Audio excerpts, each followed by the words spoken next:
बिहार में 350 सुपारी shooters active, STF और सीआईडी की बड़ी कार्रवाई। 20,000 में हो रही हत्याएं। नमस्कार, आप देख रहे हैं सिटी पोस्ट लाइव। मैं हूं सृष्टि राज। बिहार में बढ़ती प्रोफेशनल किलिंग और सुपारी लेकर की जा रही हत्याओं ने पुलिस और सुरक्षा एजेंसियों की चिंता बढ़ा दी है। अब इस नेटवर्क पर लगाम लगाने के लिए बिहार एसटीएफ और सीआईडी ने बड़ा अभियान शुरू किया है।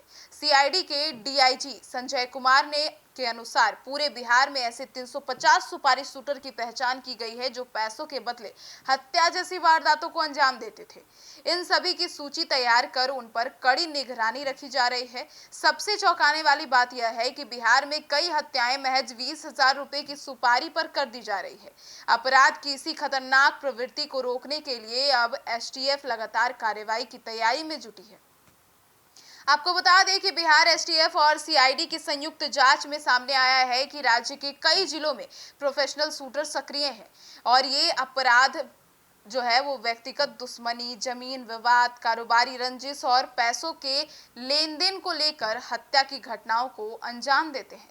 सीआईडी के डीआईजी संजय कुमार ने बताया कि विशेष अभियान के तहत सभी चिन्हित शूटरों की गतिविधियों पर नजर रखी जा रही है। यदि किसी भी तरह की संदिग्ध गतिविधियां सामने आती है तो तुरंत कार्रवाई की जाएगी और उनका कहना है कि निगरानी बढ़ने से पहले कुछ वर्षों की तुलना में प्रोफेशनल किलिंग के मामलों में कमी आई है।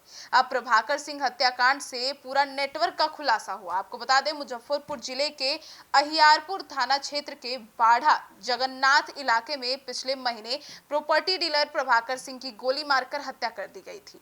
जांच में सामने आया कि बकाया रुपए हड़पने के लिए सुपारी देकर हत्या कराई गई थी। अब पुलिस ने इस मामले में सुपारी देने वाले 2 आरोपियों को गिरफ्तार कर जेल भेज दिया। हालांकि हत्या को अंजाम देने वाले 2 पेशेवर शूटर अभी भी फरार हैं। जांच एजेंसियों के अनुसार प्रभाकर सिंह की हत्या कराने वाले शूटर पहले भी 3 बड़ी घटनाओं को अंजाम दे चुके हैं। अब चलती बाइक पर सिर में गोली मारने जैसी वारदातों को अंजाम देना इसके लिए सामान्य तरीका बन चुका था। जी हाँ, 20,000 की सुपारी में एक किसान की हत्या कर दी थी इसने। आपको बता दें, मीनापुर इलाके में 1.5 साल पहले हुए एक हत्या ने पुलिस को हैरान कर दिया था। मिट्टू सहनी गिरोह से जुड़े 4 शूटरों ने महज 20,000 रुपए की सुपारी लेकर खेत में काम कर रहे किसान की गोली मारकर हत्या कर दी थी। इस मामले में शामिल कई शूटर हाल ही में जमानत पर जेल से बाहर भी आ गए हैं। अब पुलिस को आशंका है कि ये अपराधी फिर से सक्रिय हो सकते हैं। यही वजह है कि अब जमानत पर छूटे अपराधियों की भी निगरानी की जा रही है। अब आपको बता दें, स्मैकिंग गिरोह भी बन चुका है ये चुनौती अब प्रशासन के लिए।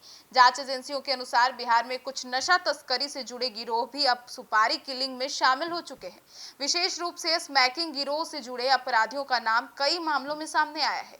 ये गिरोह नशे के कारोबार के साथ साथ पैसे के लिए हत्या की घटनाओं को भी अंजाम दे रहे हैं।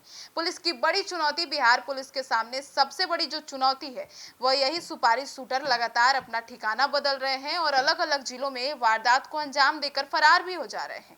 कई मामलों में स्थानीय स्तर पर उन्हें अपराधियों और छोटे गैंग का संरक्षण तक मिल जा रहा है। हालांकि एसटीएफ का दावा है कि तकनीकी निगरानी और मोबाइल लोकेशंस और खुफिया सूचना के आधार पर इन अपराधियों की गतिविधियों पर लगातार नजर रखी जाएगी और बिहार में बढ़ती अपराध किलिंग की घटनाओं ने कानून व्यवस्था को लगातार अब सवाल के घेरे में खड़ा कर दिया है। लेकिन पुलिस और एसटीएफ का कहना है कि आने वाले दिनों में इस नेटवर्क पर और भी तेजी से कार्रवाई की जाएगी ताकि अपराध के मन में कानून का डर कायम हो सके। आपकी क्या राय है पुलिस के इस नए सिस्टम को लेकर? अपनी राय जरूर बताइएगा। धन्यवाद।